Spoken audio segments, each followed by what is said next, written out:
trobat una imatge dins del cap. Es mou i va amb valer, et robo 1000 nits per embarcar, llevar l'àncora i navegar. Recordo amb nostàlgia els dies blaus. Tota aquesta gent que està aquí asseguda presentarà aquests 5 grans eixos. Són eixos que estem treballant amb grups de treball i esteu tots convidats a assistir a aquests grups de treball. Els càrrecs electes assumiran l'acte de regidor com a màxim 2 legislatures consecutives. No podran tenir duplicitat de càrrecs en les institucions ni en la pròpia organització.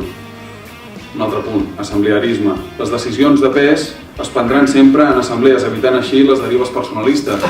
La idea mare que ho engloba tot és que allò que ens envolta, el nostre entorn, tingui un equilibri entre les persones que hi vivim i que interactuem amb equilibri amb el territori. Vivim en un poble on tradicionalment hi ha hagut un sector químic important i està bé, però això ha de ser compatible doncs això, no? amb millorar la contaminació present a l'aire, a les aigües i a l'entorn general, amb un poble amable i sostenible.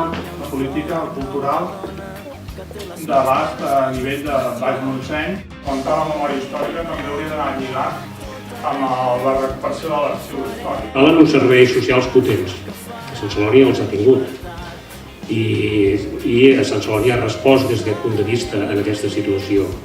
S'hi ha referit també a Dani, la CUP ha contribuït decisòriament tant amb el tema d'habitatge com en dotar millor els pressupostos per atendre les necessitats socials, però no n'hi ha prou. Un policia hauria de ser un referent a cada barri, pròxim a la gent, comunicant-se àgil i directament amb la població.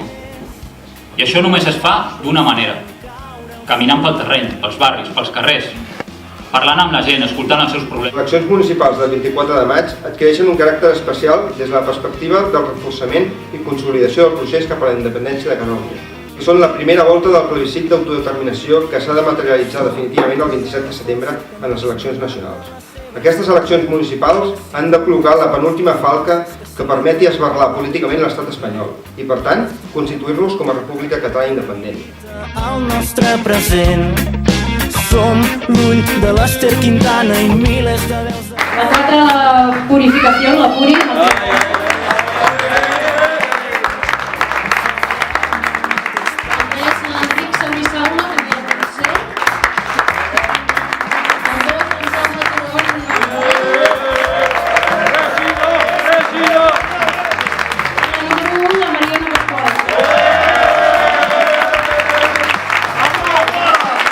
On es pugui anar a treballar a peu o en bicicleta, on sigui senzill obrir un negoci, on es tingui en compte a tothom quan es programen actes culturals, on els barris tinguin un pes important a la vida del poble, on no hi hagi pisos sense gent i gent sense pis, on no hi hagi veïns i veïnes que passen gana, que passen fred.